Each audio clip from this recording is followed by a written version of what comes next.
Good morning and welcome to another episode of the Fit Family Podcast. Welcome, Dan. Hello. This podcast, proudly sponsored to you by our coaching. Awesome. Thanks to our coaching programs for continuing to be such great supporters of our podcast.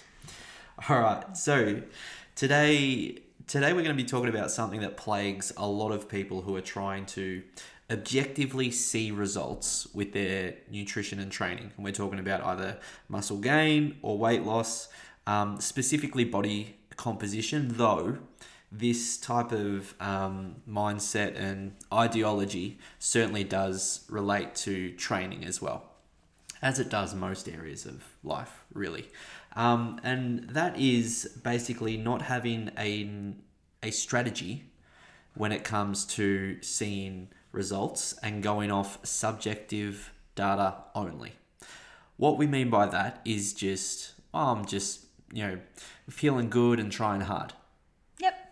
Nothing repeatable, nothing concrete, nothing that can be explained, and something that is completely different, like it means a different thing to every individual person you ask. Absolutely. And we do have, a client who's started with us in the past month.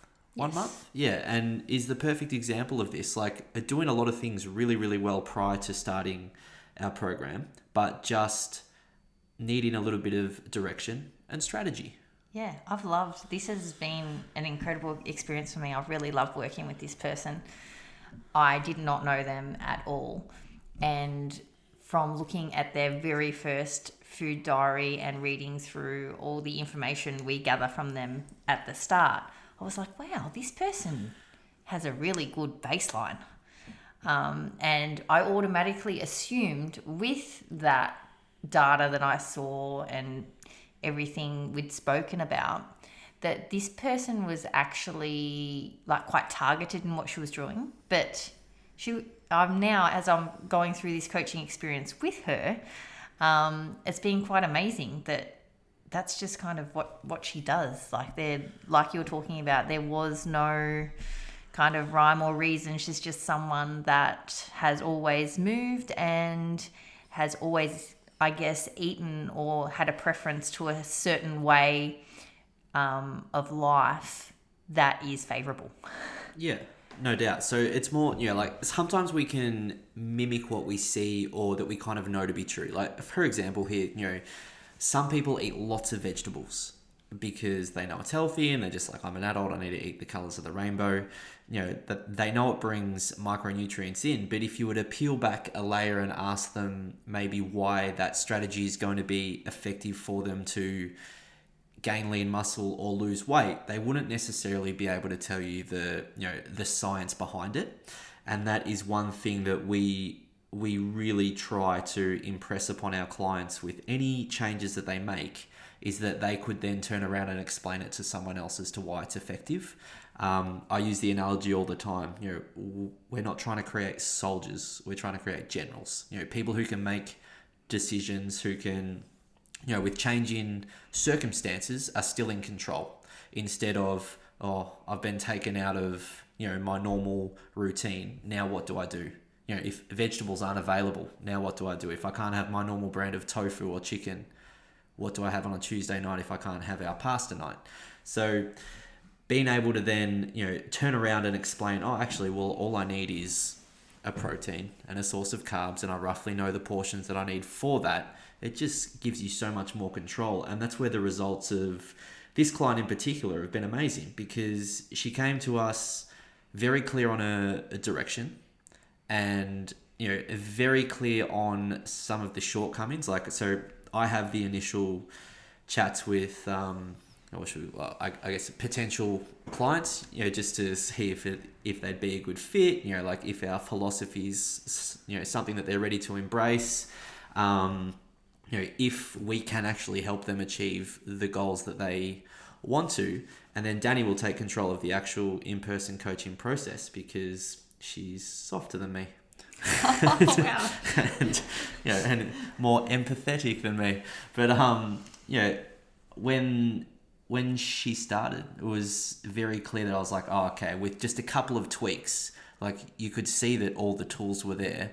We just needed a little bit of strategy. And I guess if you're someone who, with your nutrition and training, is I call it just vibes. I'm just trying to eat healthy. It's like, well, what does that mean? Oh, well, I'm trying to eat, less carbs. Why? Oh, I don't know. And you can ask 3 questions and it gets to the basis of, just because I kind of think that's the right thing to do for my goal, instead of, no, I actually know the science behind changing my composition and this is the strategy that I'm going to follow. And then the implementation is the part that I'm going to, plug in the ingredients of my lifestyle and make sure that it all fits.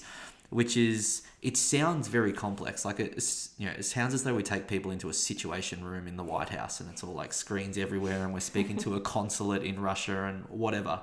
But it's really not. It's really just kind of molding what people are currently doing into, a level of intake that's going to help them achieve their goals, whilst also looking to, implement things that we know makes that whole process easier. Yeah, and it's funny because what's healthy for one person may not necessarily be healthy for another. And that's why the insight our clients give us into their lives is the most important piece of information. Oh, and that's why meal plans suck. Okay. Yeah, they do. If we look at our house, for example, we have certain luxuries when it comes to cooking that other people don't have. But we also have different challenges that other people don't have. Everyone's schedule. Schedule makes a huge impact on what's feasible for you in your lifestyle. For example, Friday nights is an absolute mismatch in our house at the moment. We've got swimming lesson and then 2 Oz kicks, and we all get home at about 7-ish. We don't really want to cook. So either having leftovers ready to go or having a takeaway that we can call on or something that's just there is important. Whereas other people, they might have Friday nights off. So if you get a meal plan that says, you need to spend 30 minutes cooking and preparing a meal, that wouldn't work for us. No. But on Tuesday nights it would, but on Monday nights it wouldn't. So the logistics and the implementation are what changes, but the principles are still the same. And also, people getting caught up in perfection. We had someone actually ask it the other day, what is an optimal day? Well, an optimal day for everybody is very different. Bless you. I'm so sorry. Bless you. Wow. I knew that was coming. Yeah. And, the whole idea, we actually try and teach people not to be perfect. No, we're not looking for 10 out of 10s. We're looking not. For consistent 7s and 8s. We are looking for where are you at? That's where we will meet you. And then we will work on being a little bit better. Yeah, absolutely. The perfect when it comes to nutrition is just, it's a fairy tale place that doesn't exist. But what is actually perfect is not necessarily in, the individual practice of each meal. It's in the overall direction and how comfortable you feel in that process. If you have to wake up, slap on the hard hat and go to war every day just to see a little bit of progress towards your goal, then that's not our definition of perfect. It's too hard. It shouldn't be that hard. It should be, a little bit of awareness and you having to maybe flex your discipline muscle a little bit, in the short term just to get into that habit. But no one has to really struggle to brush their teeth every night. It's something that was annoying as kids, but now we just do it automatically. It's the same with nutrition. It's the same with any change you make in your lifestyle. For better or worse, it's it's a little bit invasive at the start, and then you just get into the habit of doing it. As part of the pilot program, we are now looking at, we used to focus on our one-on-one nutrition. We never actually looked at movement in our initial program. And as part of this pilot, we are looking at customized movement for individuals. When you say movement, you mean training? Yep. Yeah. That could start with movement for some people. Yeah. And as we are going through this, I am just absolutely loving, that implementation you just said, and that consistency, it becoming second nature. And, people are so eager, they want to get into it, let's do the training. Whereas always be conservative. Can you do this? Can you complete 1 workout, 2 workouts consistently? Yeah.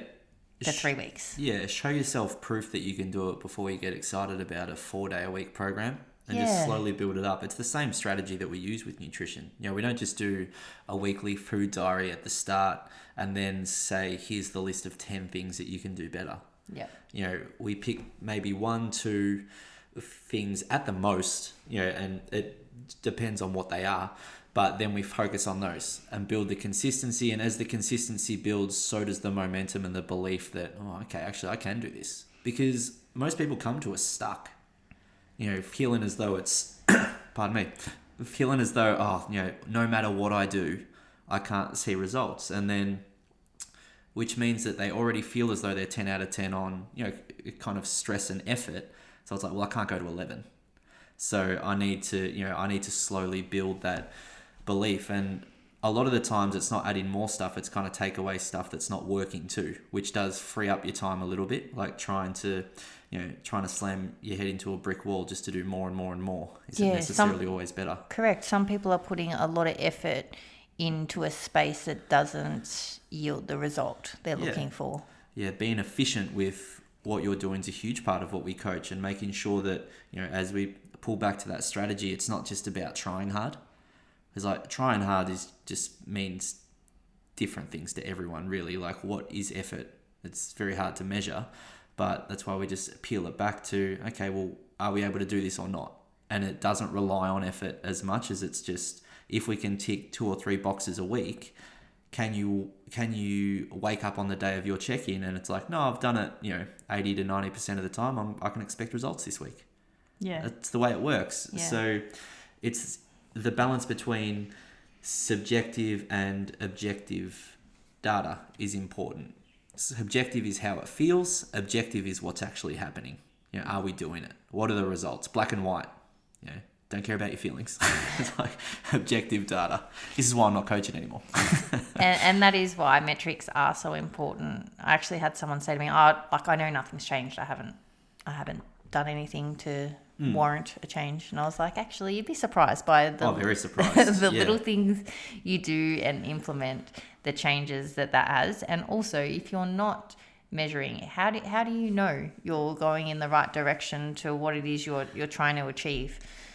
So it is a very, very important part. How we do that can look different for people depending on their situation as well. We don't always do our metrics the same way or for the same to the same level. There might be a lot of different variables for some individuals. The frequency or which means we actually use. Yes, but we still have the metrics there. Yeah.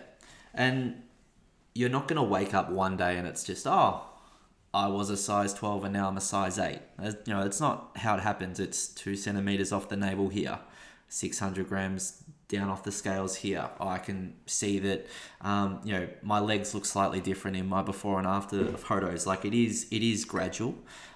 Changing your body, relatively speaking, changing your body in 3 months is it's a short time frame to change your appearance and the way you feel.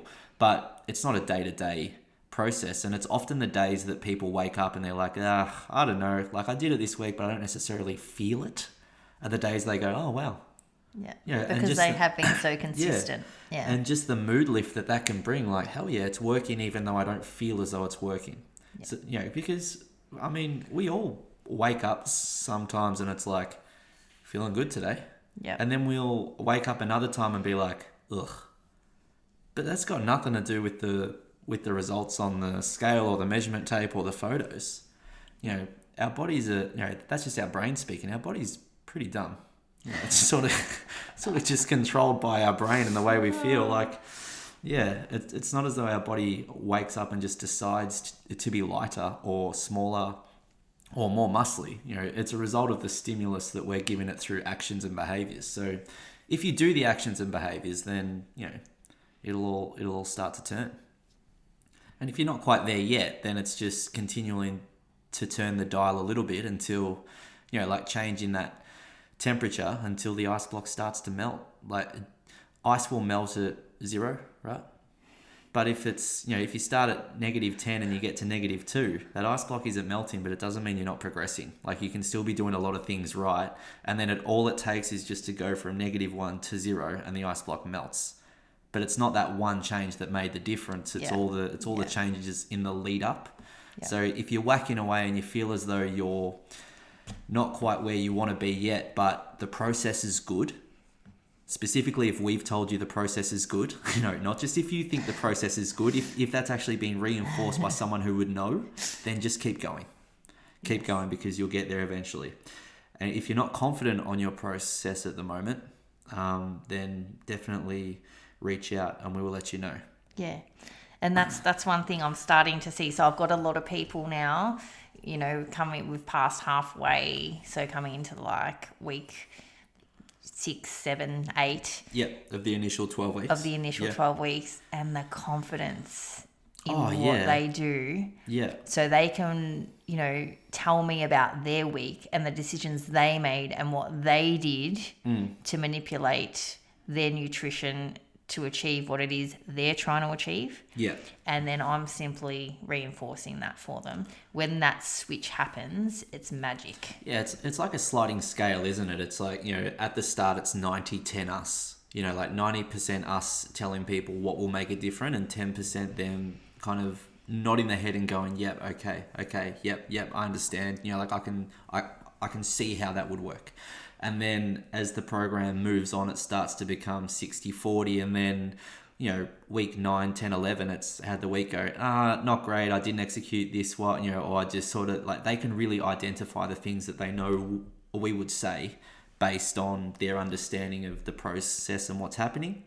And when it comes to long-term sustainability, like, we check in with clients long after they've been a part of our program, and it's, how's it all going? And they can tell us straight away, yeah, good, or just slipped up a little bit here, XYZ. I need to get back to doing exactly what we would tell them to do. And it's it's sort of that control. Like, I talk to a lot of people about that. It's just clarity and control is almost the most important thing that we can give people as a result of coaching, is because the stress of not knowing and all of that wasted energy on, is this working, is this not, and constantly changing the plan, when actually one of the most important things we can tell someone is, plan's good, keep doing it, it will turn. Which is, I did that to a lady who's not actually... I was about to say. Who's not actually a client of ours. Like, we had a call and I just found out as much information as I could. And my advice was, everything is fine. You just need to be more consistent with it and give it 2 weeks. And, that's kind of exactly what's happened. Absolute credit to her for being able to do it, because it's one thing to understand it, it's another thing to actually do it. If everyone could do it, we wouldn't have a job and you'd be an accountant, and I don't know, Jesus, I'd be mowing lawns. But it's like, there's all different things that impact people's results, but the confidence in the plan is just about the most important thing. Yeah. Just sticking to it. All right, now, we posted a video on our Instagram, and I asked you to rate things out of 10. Yes. And by far, the most... Guys, he said he would filter my pimple out, and he didn't. Anyway, keep going. Nah, it's hashtag authenticity. That's what we're doing. No makeup, hot pant, biatches here. Just trackies and pimples. That's how we roll. I asked you to rate Pilates and yoga out of 10, and I think it's worth explaining why we don't rate them that highly. Yeah, so I'll let you give your answer, and then I'll give mine as well. It is very subjective, and there is no blanket answer. Like, obviously something like that, it was fun, quick. If we are actually having a serious conversation with a client, there are so many questions we ask before we decide if that is a good option or not. Yeah. For one client, yoga might be a very, very good option. Yeah. For 1 in 100. Yep. Okay.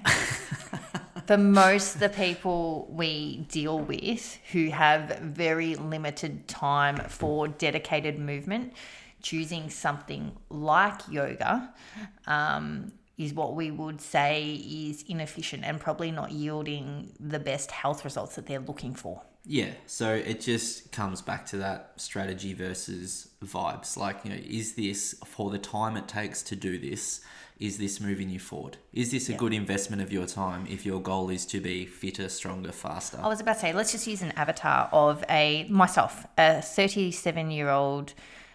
36, calm down. I don't have to trade you in yet. I'm 37 next week. Yeah, well, A 37-year-old, mid-30s, mother of 3, quite time poor, but health is important. And I'm talking long-term health, longevity. What are the health benefits that a yoga are going to give me? The only thing that I would argue if I was your coach, and you've asked me to coach you before, and I always deny because you'd be a pain in the ass, but would just be to help you like mentally wind down. Yes, that would be the benefit. Stress management would be the benefit. You would see some mobility benefits as well because your upper back's quite tight. You're not the most flexible person in both lifestyle practice and or physicality, but that would be it. Okay, so if I came to you and I said, I'm looking at wanting to be my healthiest. Yeah. As I move forward, as I age. Yeah. What other things could I do that are really going to benefit me probably a little bit more in that space? Yeah, well, not yoga. Like, training, movement, eating well. Like a lot of that stuff you do. Like if I was just talking to an avatar, a 37-year-old mother of 3 who has no face, who is just a blank person, there are a million things we would do before I said yoga's a good idea. Yeah. And yoga classes. Think bone health, guys. Yeah. Like putting resistance training. Putting lean muscle on your body. As we age, muscle is so important. Yeah. And even the benefit to you of stress management, do you know how many ways you can manage stress better than going to a class and stretching for an hour and a half? What a waste of time. Oh, what a killer. I find reading or a bath quite Reading, helpful. Epsom's hot baths, the amount of free resources online where you could do a guided 20-minute stretch, I would argue would give you 80% of the benefits of an hour and a half, like mentally, of an hour and a half yoga class. Yeah. Yeah. I don't think yoga is a good way to spend your time unless you absolutely adore yoga. I was about to say. Like, if yoga is your favourite thing, then my God, like, obviously... We're not taking it out. Yeah, okay. Here's an example. Do I think that watching football on the weekend is the absolute best way for me to spend my time? No, of course not. But some things we just do for fun. Okay? You don't always have to do everything with a massive amount of benefit or payoff at the end. So if you're a yogi and you just can't wait to spend 2 or 3 minutes in the same position, whilst I think that's weird, you probably would think I'm weird for a lot of the stuff I do. So carry on with your stretching. Yeah. But if you're just looking to introduce something into your lifestyle and you're wondering on the benefits of yoga, wander somewhere else. Yeah. Pilates? Let's move to Pilates. So Pilates is what I would say is a current trend. A trend, you reckon? Would you not? I think Pilates is valuable as a stepping stone to bigger and better things. Don't get stuck on Pilates. Unless you're injured or unless you've never touched a dumbbell before. I was about to say very handy for rehab. Very handy for postnatal. You know, like there are certain instances where Pilates is super valuable, but it's valuable for a period. If you've been doing Pilates for 5 years, time to move on. Pick up a barbell, start squatting, start deadlifting, start doing something that's actually going to help. I'm sorry, guys. I don't know if he's hangry. No, this fires me up big time because I have to smile and nod my head because I'm like, yeah, no, Pilates is good. And in the back of my mind, I'm going, you've got 3 hours a week to exercise. Are you sure that's the best way to do it? And like, it makes people feel better. That's great. It just has a low ceiling. Like how much can we really physically improve by lying and kicking off a rebounding trampoline? I can't even have these conversations. I'm looking at you and I'm trying to keep a straight face. Like, you know. It has its place. Of course it does. And again, the same as the yogis. If people enjoy it and it makes people move, and that is the movement, the option is no movement or Pilates, we're going Pilates every day of the week. Every day of the week. But if you're certain that it's the best thing to do, then no, you're wrong. Yeah, and that's where I think people need to understand, and we talk about it all the time. Movement and training are two very different things. Yeah, and for those of you out there who love Pilates and you're going, you're an idiot. It's really hard. Oh, I'm sure it's hard. So's a wall sit for 3 minutes, but it's not exactly like, it's not really physically developing. It's not, Yeah. it's not improving me beyond a point that I can progressively overload month after month after month, and just continue on. It absolutely is, it is a part of something bigger. It's not the something that is bigger. Yeah. Spread your wings, pick up a dumbbell. But yeah, it is a social thing as well. I know a lot of people like to go and meet their friends at classes and that kind of thing. And I think Pilates, because so many different people can do it, like the entry level is so low. Yeah. So for example, someone like us, if we were training with a friend, that they need to have a reasonable level of fitness to run with us, let's just say. Yeah. Right? Because we can't just, I can't just run with my cousin tomorrow because my cousin doesn't run. No. Whereas I could go to a Pilates class with my cousin tomorrow. Yeah. We could meet up, we could do that together, we could have coffee, and that's really important to a lot of people. Connection is massive. And then in 4 or 5 months, when she's comfortable at Pilates, we step up into a real gym. Yeah, but when we are talking about Pilates, we are simply talking about it as a tool for training. Yeah. It's not that, we hate Pilates and we don't think it's beneficial in other people's lives. Benjamin, pull yourself together.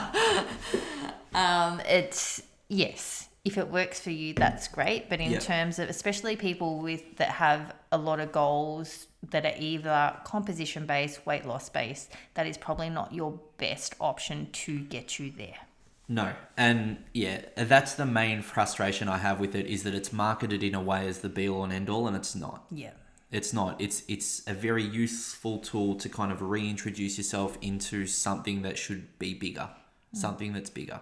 Also, it's quite expensive for don't even get me started on. Yeah, no. And you know what? Rant next week on how expensive classes are these days. My God. If I see one more crammed body fit with like 60 people in a class and they're charging $70 a week, I'm going to spew. Oh my goodness. Like, how dare you? There are 2 idiots in there coaching who have done an online course.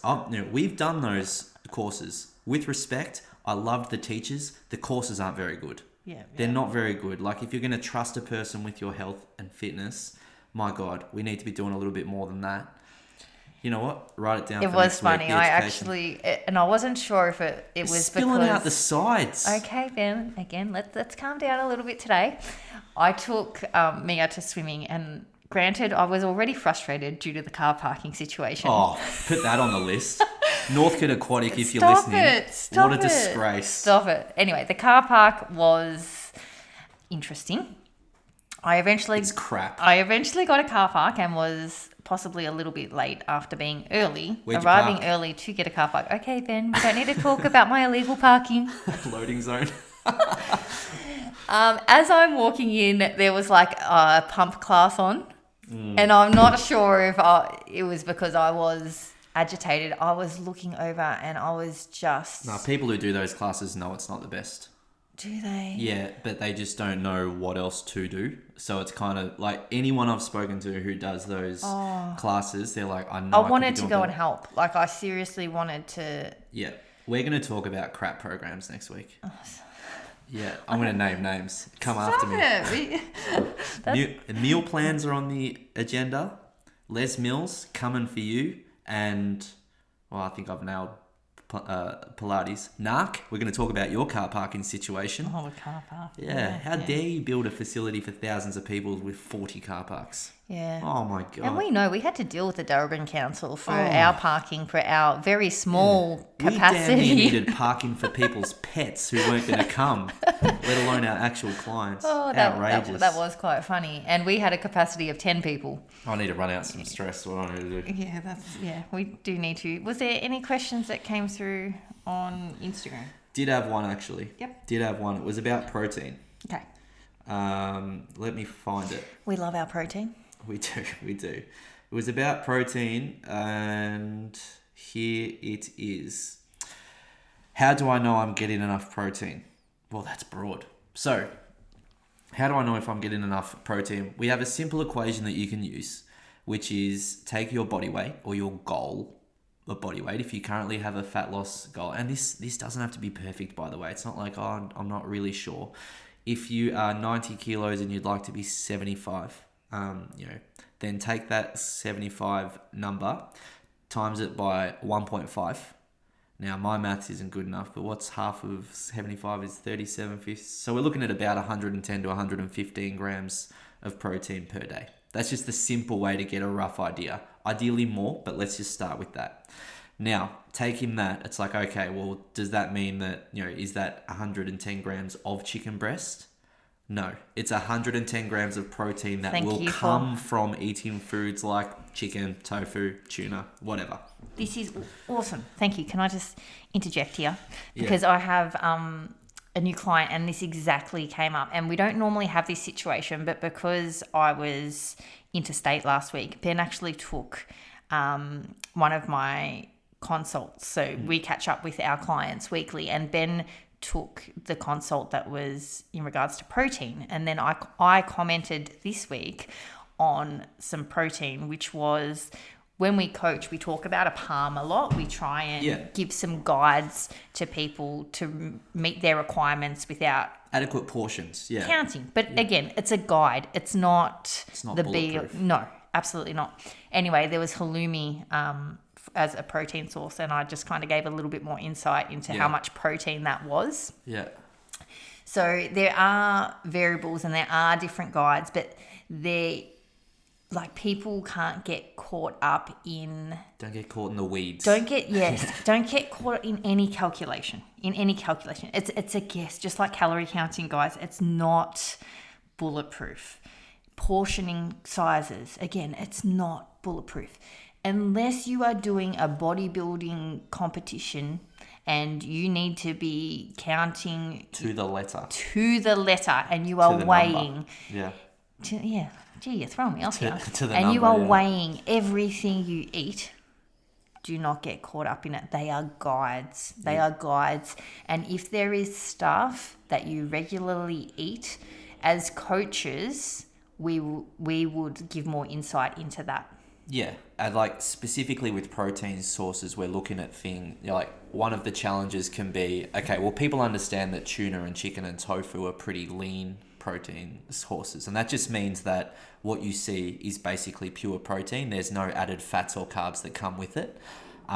Where it can get a little bit tricky is stuff like cheese, lentils, yogurt. Yogurt, and then just that's almost a separate category to itself. Yeah. And the portioning strategy that we use for most protein doesn't really cross over into specifically stuff that has a lot of fat with it as well, because in order to get 30 grams of usable protein into your body, the amount of calories that you would have to eat to get that could be extraordinary.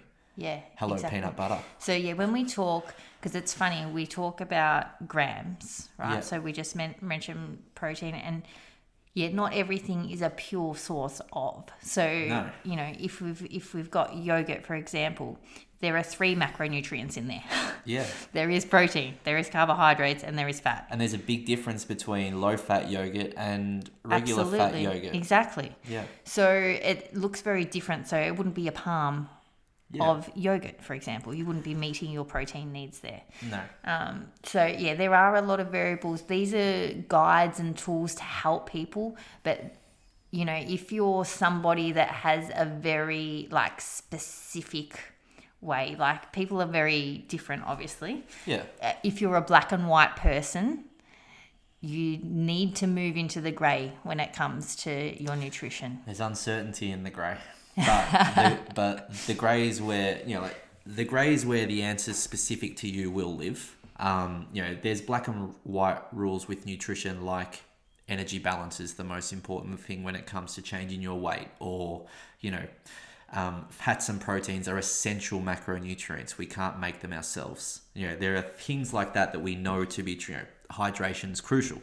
But inside of that kind of cloud, there's so many different things that impact what's going to be most effective for every individual person, and that's what you see people just fighting on Instagram about all the time. eat a stick of butter. It's like, what? I saw that the other day. Eating a stick of butter. Wow. I was like, And my yeah, God. I think I'm really going to enjoy working with this person too, because I know I'm a very black and white person. So yeah, but knowing how grey you need to be with your nutrition is quite interesting. And I know this person is a very high achiever, so I'll be so interested as we go through the journey together. Yeah, absolutely. I think that knocks it out. Yeah, covered a lot of ground. Objective, subjective, Nux car park, not all around. Love it. Now we're going to do our exercise. That's right. Catch you on the next one. Bye.